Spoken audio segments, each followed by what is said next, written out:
बिस्मिल्लाहिर्रहमानिर्रहीम। आज 26 अप्रैल 2025 को साउथ रीजन्स के लिए KPK में PST का पेपर हुआ है, जिसको ईटा ने कंडक्ट किया है। उसमें मुख्तलिफ़ तरह के पोर्शंस थे, इंग्लिश का पोर्शन, मैथ का, साइंस का, पेडागोजी का। तो अभी हम मैथमेटिक्स के पोर्शन को देखते हैं।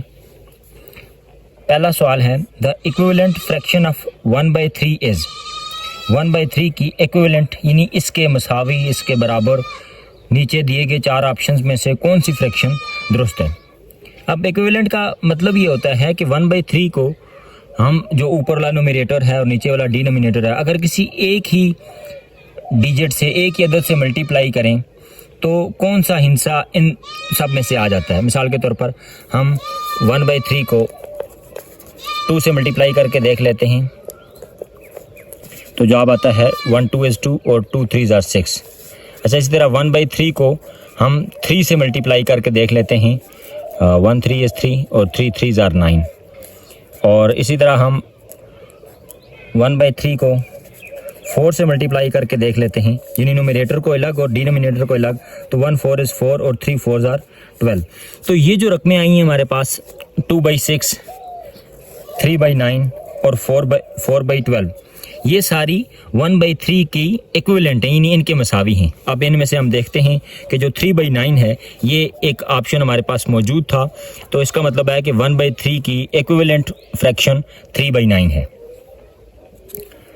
एक और सवाल था हमारे पास कि 102 मीटर पर सेकंड को आपने किलोमीटर पर आवर में चेंज करना है और नीचे 4 ऑप्शन है हमारे पास। तो सबसे पहले तो हमें समझना होगा कि 1 किलोमीटर में कितने मीटर होते हैं और 1 घंटे में कितने सेकंड होते हैं। आपको पता होगा कि 1 किलोमीटर में 1000 मीटर होते हैं और 1 आवर यानी घंटे में 36 मिनट होते हैं। और चूँकि यहाँ बात सेकंड की हो रही है तो इसलिए हम कह सकते हैं कि 1 आवर में चूँकि 60 मिनट होते हैं और 1 मिनट में 60 सेकंड होते हैं, तो 1 घंटे में 6 6 are 3600 सेकंड्स होते हैं। अब इसके बाद हमने चेंज करना है 102 मीटर और नीचे है पर सेकंड, और इसको हमने बनाना है किलोमीटर। अब मीटर को किलोमीटर, जब हम छोटी रकम को बड़ी रकम बनाते हैं तो हम जो उसकी कन्वर्जन है उसमें हम डिवाइड का फार्मूला इस्तेमाल करते हैं। इसका मतलब है कि 1/2 मीटर को अगर हमें किलोमीटर बनाना है तो हमें 1000 से उसको डिवाइड करना पड़ेगा। अब और ये वाली जो फ्रैक्शन है, बड़ी वाली फ्रैक्शन डिवाइड, ये हम यहाँ लगा देते हैं। अब सेकंड है, ये सेकंड दरअसल क्या होता है, 1 सेकंड, यानी 102 मीटर पर 1 सेकंड। पर का मतलब 1 सेकंड होता है। तो अब ये 1 है, सेकंड है, सेकंड छोटी यूनिट है, इसको हमने बनाना है आवर में लेकर जाना है। तो छोटी को जब भी हम बड़ी में लेकर जाएंगे तो हमें डिवाइड करना पड़ता है, तो इसलिए 1 को हम डिवाइड करेंगे 3600 से। अब इसको मज़ीद सिंप्लीफाई कर लेते हैं कि 102 डिवाइडेड बाय 1000। अच्छा, इसको हम दूसरे तरीके से भी लिख सकते हैं कि ये जो बड़ी वाली डिवाइड है इसको हम ऐसे लिख सकते हैं 1/3600। आपको पता होगा कि फ्रैक्शन में जब डिवाइड होती है तो डिवाइड को हम मल्टीप्लाई करते हैं और जो अगली वाली रकम होती है उसको हम उलट देते हैं, यानी उसका हम मल्टीप्लिकेटिव इनवर्स ले लेते हैं, रेसिप्रोकल ले लेते हैं। अब इसको हमने मुख्तसर करना है, सिंप्लीफाई करना है। ये 2 0 इस 2 0 के साथ कट गए, और इसी तरह हम देख सकते हैं कि 5 2s are 10 होते हैं और 18 2s are 36 होते हैं। अब इनको हम 5 102 के साथ भी नहीं कटता है और ना ही ये 18 के साथ कटता है। और इस तरह हम नोमिनेटर्स को आपस में मल्टीप्लाई कर लेते हैं। 102 multiplied by 18 divided by 5 multiplied by 1। इनको हम मल्टीप्लाई करके देख लेते हैं। 102 को अगर 18 से मल्टीप्लाई किया जाए तो हमारे पास जवाब आता है 102 को अगर 18 से मल्टीप्लाई किया जाए तो हमारे पास जवाब आता है 1836 डिवाइडेड बाई 5 अगर हम इसको डिवाइड करें 5 से तो हमारे पास जवाब आता है 367.2 किलोमीटर पर आवर। तो 367.2 किलोमीटर पर आवर ये हमारा जवाब है। अब हम 4 ऑप्शंस की तरफ देखते हैं कि 367.2 किलोमीटर यानी जो पहला ऑप्शन है हमारा पास वो इस सवाल का दुरुस्त ऑप्शन है। अब आते हैं तीसरे सवाल की तरफ। द प्राइस ऑफ 5 कैंडीज, 5 टॉफ़ियों की या 5 कैंडीज़ की जो कीमत है, एंड 3 चॉकलेट्स और 3 चॉकलेट्स की कीमत आर ₹55। 5 कैंडीज़ की और 3 चॉकलेट्स इन दोनों की मजमूई कीमत है ₹85। The linear equation in the 2 variables for this situation will be. अब हम देखते हैं कि 2 वेरिएबल्स में इक्वेशंस कैसे बनेंगी। फ़र्ज़ करते हैं हम लेट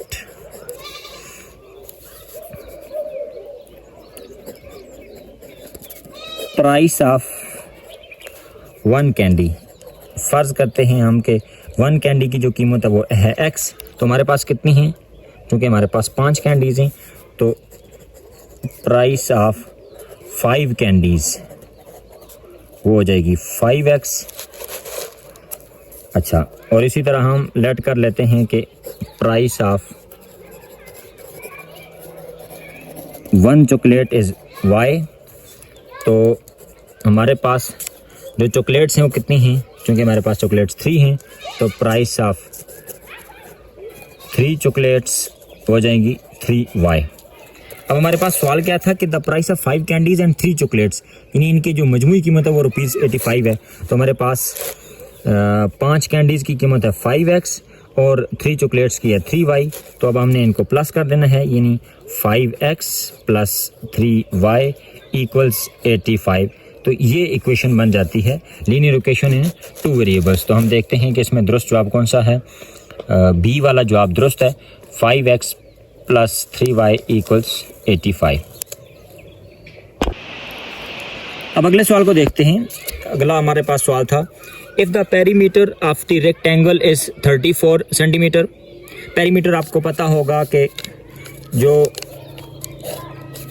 द आउटर डायमेंशंस का सम होता है, जो आउटर डायमेंशंस का जो मजमूई तौर पर उनकी कीमत होती है उसको हम पेरीमीटर कहते हैं। तो if the perimeter of the rectangle is 34, if we increase its length by 2.5 centimetre, अगर हम उसकी ये वाली लंबाई, चौड़ाई की बात नहीं हो रही, सिर्फ लंबाई, फ़र्ज़ करें कि ये है 2 सेंटीमीटर और फ़र्ज़ करें कि ये है 4 सेंटीमीटर, तो ज़ाहिर है इसके सामने वाली भी 4 सेंटीमीटर होगी और इसके भी सामने वाले 4 सेंटीमीटर होगी। तो अब पहले हम पेरीमीटर फाइंड कर लेते हैं कि पेरीमीटर कैसे फाइंड करते हैं। आसान सी बगैर फार्मूले के हम देख लेते हैं कि बाहर से जो इनकी लंबाइयों का मजमू होगा वो पेरीमीटर होगा, यानी 4 और 4 8, 8 और 2 10 और 10 और 2 12। तो इसका जो पेरीमीटर बनेगा वो होगा 12 यूनिट्स। तो सवाल में हमारे पास मौजूद है कि पेरीमीटर अगर है 34 सेंटीमीटर और अगर हम लेंथ में इजाफा करें 2.5 सेंटीमीटर, तो फिर उसके पेरीमीटर में कितना डिफरेंस बनेगा सेंटीमीटर्स में। यानी सिर्फ अगर हमने इस को देखना है, लेंथ को देखना है कि अगर हम इसको 2.5 सेंटीमीटर बढ़ा दें, मिसाल देता हूँ कि ये अगर 4.4 है तो अगर हम इसको 2.5 में इजाफा कर देंगे तो 6.5 बन जाएगा। और इसी तरह अगर ज़ाहिर है उस तरफ इजाफा करेंगे तो ये लंबाई उसके बराबर ही होती है, तो 4 और 2 6 और 6.5, तो ये 4 के बजाय 6.5 होगी और ये भी 4 के बजाय 6.5 होगी। अब इनका पेरीमीटर हम निकालते हैं, यानी अब हमारे पास जो नई डायग्राम बनेगी वो इस तरह बनेगी। 6.5 ये हो गई, 2 ये हो गई, 6.5 ये हो गई और 2 ये हो गई। तो अब हम जमा कर देते हैं। 7.5 और 7.5 होते हैं 6 और 6 12 और 1 13, 13 और 2 15 और 15 और 2 17। तो पहले हमने जो निकाला था उसका पेरीमीटर था 12 और अब जो हमने निकाला है 2.5 सेंटीमीटर इजाफा करके उसकी लंबाई में, तो अब वो बना है 17। तो हमारे पास डिफरेंस कितना आ गया, 17 माइनस 12 बराबर है 5 सेंटीमीटर। तो अगर हम लंबाई जो है वो 2.5 सेंटीमीटर ज़्यादा कर दें, इंक्रीज़ कर दें, तो पेरीमीटर में 5 सेंटीमीटर का इजाफा हो जाता है। हमारे पास यहाँ ऑप्शंस थे 6.5, 5 और 7.5 और 10, तो इस तरह हमारा जो बी ऑप्शन है वो दुरुस्त होता है। अच्छा, आप ये सोच रहे होंगे कि इस सवाल में तो पेरीमीटर दिया हुआ था 34 सेंटीमीटर और हमने तो अपनी तरफ से ये एक रेक्टेंगल ले ली और उसका रेक्टेंगल का पेरीमीटर निकाला, पहले 12 बना फिर 17 बना, तो 34 का इस्तेमाल कहाँ होगा। तो ये आपको बता दिया जाए कि इससे कोई फ़र्क नहीं पड़ता कि पेरीमीटर क्या है। मिसाल देता हूँ, फ़र्ज़ करें हम 34 जो है वो सेंटीमीटर वाली रेक्टेंगल ही बना लेते हैं। कोई मिसाल देते हैं कि फ़र्ज़ करें कि ये है 15 सेंटीमीटर और फिर ज़ाहिर है ये भी 15 सेंटीमीटर होगी। अब 15 और 15 30 हो गए, तो हमारे पास 4 सेंटीमीटर बच के, तो 2 इसको कर लेते हैं, 2 इसको। अब अगर आप इसका पेरीमीटर निकालेंगे तो पेरीमीटर आसान सा है।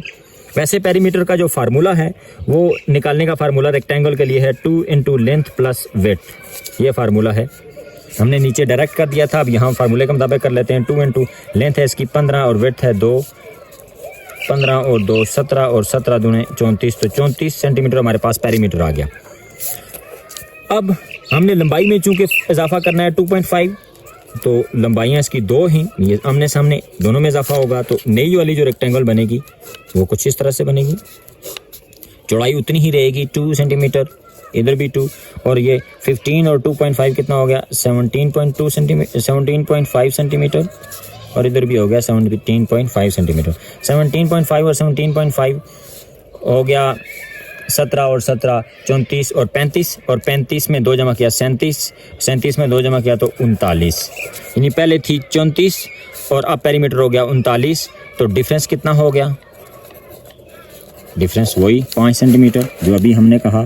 तो इससे कोई फ़र्क नहीं पड़ता कि आप रेक्टेंगल 34 सेंटीमीटर पेरीमीटर वाली बनाते हैं या अपनी तरफ से कोई भी बना लेते हैं। तो यहाँ पर हमारे पास जवाब आ गया 5। अगले सवाल की तरफ जाते हैं।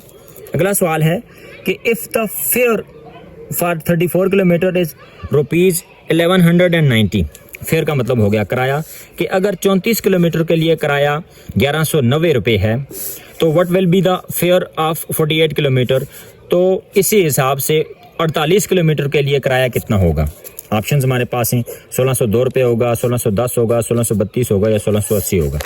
अब देखें, फेयर फॉर 34 किलोमीटर कितना है हमारे पास 1190 रुपीज़।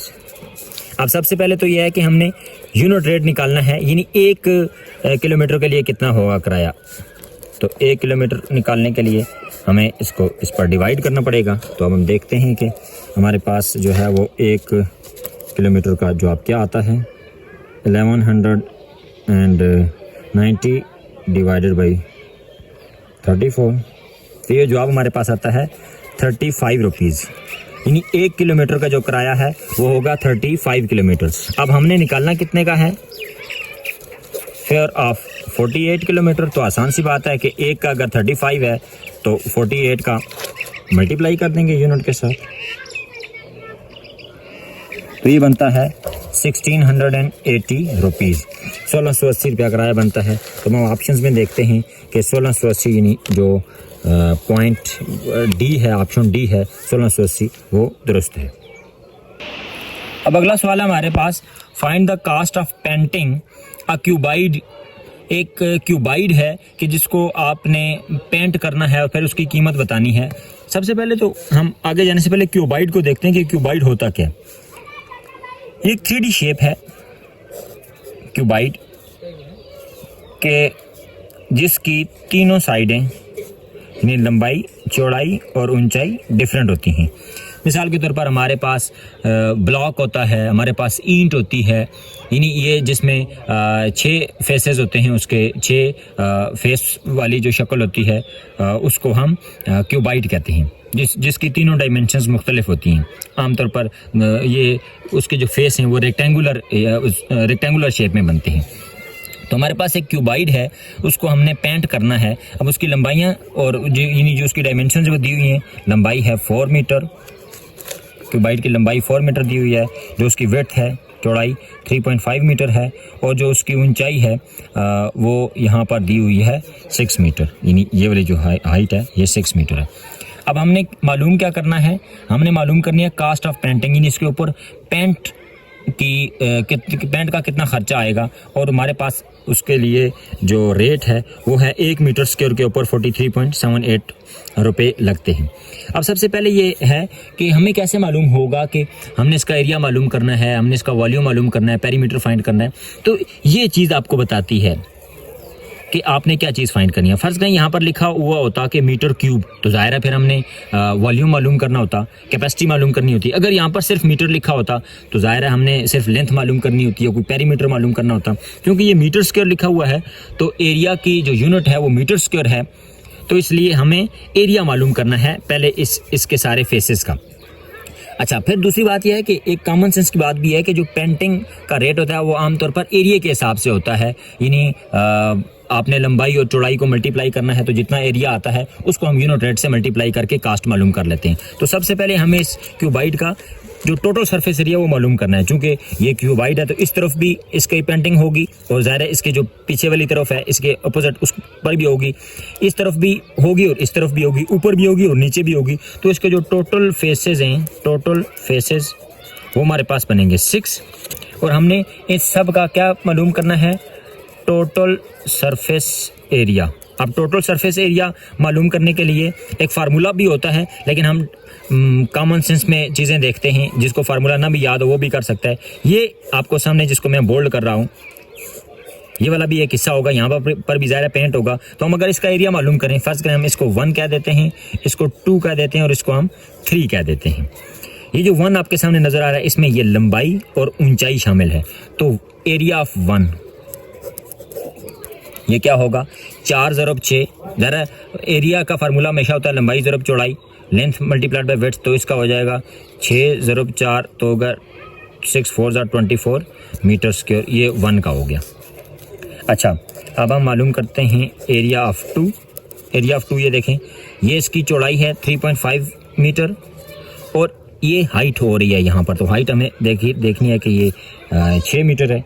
तो अब इसको हम मल्टीप्लाई करके देख लेते हैं, 3.5 मल्टीप्लाइड बाय 6 तो ये बन गया हमारे पास 21 मीटर स्क्वायर। अब एरिया ऑफ 3 को मालूम करना पड़ेगा। एरिया ऑफ 3 ये हमारे पास कौन सा है, ये देखें, ये वाला, ये लंबाई और ज़रब चौड़ाई, क्योंकि ये वाला एरिया बन रहा है ना, तो लंबाई ज़रब चौड़ाई, यानी लंबाई होगी 4 और चौड़ाई होगी 3.5, 4 मल्टीप्लाइड बाय 3.5, 4 मल्टीप्लाइड बाय 3.5 तो ये हो गया 14 मीटर स्क्वायर। अच्छा, बात यहाँ तक ख़त्म नहीं होती। मैंने अभी आपको बताया कि ये जो सामने वाला फेस है इसके दूसरी तरफ भी बिल्कुल इसी डायमेंशन का फेस मौजूद होता है। तो इसका मतलब कि ये 24 इस तरफ वाला और 24 दूसरी तरफ वाला, तो ये बन गया, इसको हम मल्टीप्लाई बाय 2 करेंगे तो ये बन गया 48। अच्छा, ये एरिया 2 ये दाएं तरफ वाला भी और इतना ही बाएं तरफ वाला, यानी इसको भी हम 2 से मल्टीप्लाई करेंगे तो 21 2 42। और फिर ये तीसरा जो ऊपर वाला है, टॉप सरफेस है, जो रूफ है इसका, ये जितना ये है इतना ही इसका नीचे वाला पोर्शन है, बेस वाला पोर्शन है। तो ऊपर वाला है 14, तो नीचे वाले को मालूम करने के लिए 2 से मल्टीप्लाई करेंगे, 14 2 28। अब इन तीनों को हमने प्लस करना है तो हमारे पास आ जाएगा इसका total surface area 48 plus 42 plus 28। तो ये आ गया हमारे पास टोटल 118 मीटर स्क्वायर। अब इस 118 मीटर स्क्वायर को हमने इसके रेट से मल्टीप्लाई कर देना है, जो कि हमारे पास है 43.78। 43.78 से अगर हम मल्टीप्लाई करते हैं 118 मल्टीप्लाइड बाय 43.78 तो हमारे पास जवाब आ जाता है 5166.04 रुपीज़। तो 5166.04 रुपये लगते हैं। अब हम देखते हैं कौन सा ऑप्शन दुरुस्त है। चौथे वाला ऑप्शन 5166.04 ये वाला ऑप्शन हमारा दुरुस्त है। हमारे पास अगला सवाल है कि Ali gives the following percentages to a students for different subjects. He gives 20% to science, ये समझने की बात है। साइंस को वो 20% देता है, 20% टू इंग्लिश को भी 20% देता है, 20% टू मैथ को भी 20% देता है, अब ये हो गए कितने, 20 साइंस के हो गए, 20 इस्लामियात, 20 इंग्लिश के हो गए, 20 मैथ के हो गए, और नीचे लिख दिया है मैंने 10% इस्लामियात। तो 20 और 20 40 और 20 60 और 10 70 हो गए, और 70 और 30% टू द रिमेनिंग सब्जेक्ट। और जो 30% है वो रिमेनिंग सब्जेक्ट्स, यानी कोई और सब्जेक्ट हो सकते हैं, जैसे हिस्ट्री हो सकती है, ज्योग्राफी हो सकती है, कोई और सब्जेक्ट हो सकता है। आपने क्या मालूम करना है कि what is the angle of remaining subjects on the pie chart. Pie chart के ऊपर जो इंटरनल एंगल है वो क्या बनेगा। अब पाई चार्ट होता क्या है, जैसे आप को पता होगा कि मुख्तलिफ तरह के ग्राफ्स होते हैं, जो हम मुख्तलिफ तरह की इंफॉर्मेशन हैं उनको शो करते हैं ग्राफ के जरिए। लाइन ग्राफ होता है, बार ग्राफ, अब बार ग्राफ में भी मल्टीपल बार ग्राफ होता है, वर्टिकल भी हम उसको कर सकते हैं, हॉरिजॉन्टल भी कर सकते हैं। अच्छा, इसी तरह जो है वो हिस्टोग्राफ होता है, और इंफॉर्मेशन को शो करने का एक तरीका है पाई ग्राफ। पाई ग्राफ में क्या होता है कि हम दायरे की शक्ल में, पाई की शक्ल में, दायरे की शक्ल में हम सारी इंफॉर्मेशंस को परसेंटेज के हिसाब से देखते हैं, और दायरे को हम पूरे 360 एंगल्स में डिवाइड करते हैं। ज़ाहिर है दायरे में होते ही टोटल 360 एंगल्स हैं। तो अब हम देखते हैं कि 20% साइंस के लिए है, 20% इंग्लिश के लिए है, 20% मैथ के लिए है, 10% इस्लामियात के लिए, तो 30% है रिमेनिंग सब्जेक्ट्स के लिए। तो 30% ऑफ टोटल। अच्छा, 30% को हम लिख सकते हैं ऐसे 30/100। ऑफ का मतलब मैथ में मल्टीप्लाई होता है, और टोटल एंगल हमारे पास कितने हैं, जैसे मैंने बताया कि सर्कल होता है तो सर्कल में 360 होते हैं। अब इसको माल करते हैं, ये 0 इस 0 के साथ कट गया, ये 0 इस 0 के साथ कट गया, तो 36 को हम 3 के साथ मल्टीप्लाई करते हैं। 3 6 18, 1 कैरी 3 3 9, और 9 और 1 10, 108। तो जो रिमेनिंग बनते थे 30% टू रिमेनिंग सब्जेक्ट्स, उसकी रेशो हमारे पास ऐसे आ सकती है। अगर हम इसको ड्रा करें, यानी ये बनेगा 108 का एंगल बन जाएगा ये। तो ये जो हो जाएंगे वो हो जाएंगे रिमेनिंग। तो हमारे पास ये जो जवाब था 108 ये हो जाए। अगला सवाल है कि mass of a bulb is 12 milligram और mass of a tube light is 25 gram. How much heavier is the tube light than the bulb. Bulb से ट्यूब लाइट कितनी ज़्यादा भारी है। यहाँ पर आपने एक चीज़ नोट करनी है, इसकी यूनिट है मिलीग्राम और इसकी यूनिट है ग्राम। सवाल हल करने से पहले हमें इनकी यूनिट्स को बराबर करना होगा। या तो हम ये 25 ग्राम को मिलीग्राम बना दें, या 12 मिलीग्राम को हम ग्राम बना दें, यानी यूनिट हमने एक करनी है। अब यूनिट की कन्वर्जन क्या होती है कि 1 gram is equal to 1000 milligram. तो हम ये जो ग्राम है इसी को हम मिलीग्राम बना लेते हैं। तो फिर 25 जो 25 ग्राम हो जाएंगे वो किसके बराबर हो जाएंगे, 25 ज़रूब हज़ार, यानी 25,000 मिलीग्राम के। तो अब हमारे पास जो नई बात आ गई है वो ये है कि जो बल्ब का मैस है, बल्ब का जो मैस है वो है 12 मिलीग्राम और ट्यूब लाइट का वो है 25,000 ग्राम। अब हमने देखना है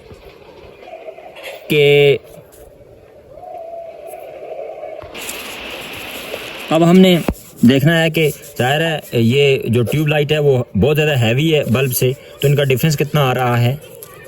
ट्यूब लाइट के मैस में से हम बल्ब का मैस निकाल देते हैं, तो 25,000 में से हमने 12 निकाला तो हमारे पास जवाब आ गया 24,988 मिलीग्राम, क्योंकि हम सारा ये मिलीग्राम में कर रहे थे, मिलीग्राम। तो यहाँ पर भी आ गया मिलीग्राम। अब हम ऑप्शंस की तरफ आते हैं। हमारे पास आ गया जवाब 24,988 मिलीग्राम। ऑप्शंस में अगर आप देखें तो हमारे पास है या तो 13 ग्राम, या है 249.88 मिलीग्राम, या 131.88 मिलीग्राम, या 24.988 ग्राम।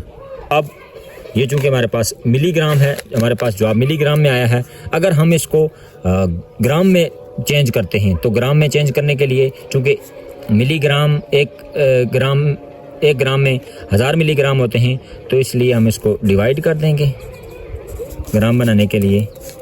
तो जब 24,988 को 1000 पे डिवाइड किया तो जवाब आ गया 24.988 ग्राम। अब हम देखते हैं कि हमारे पास कोई ऑप्शन है 24.988 ग्राम्स, तो हमारे पास ये चौथा ऑप्शन है 24.988 ग्राम्स। तो ये जो चौथा ऑप्शन है ये हमारा दुरुस्त ऑप्शन है।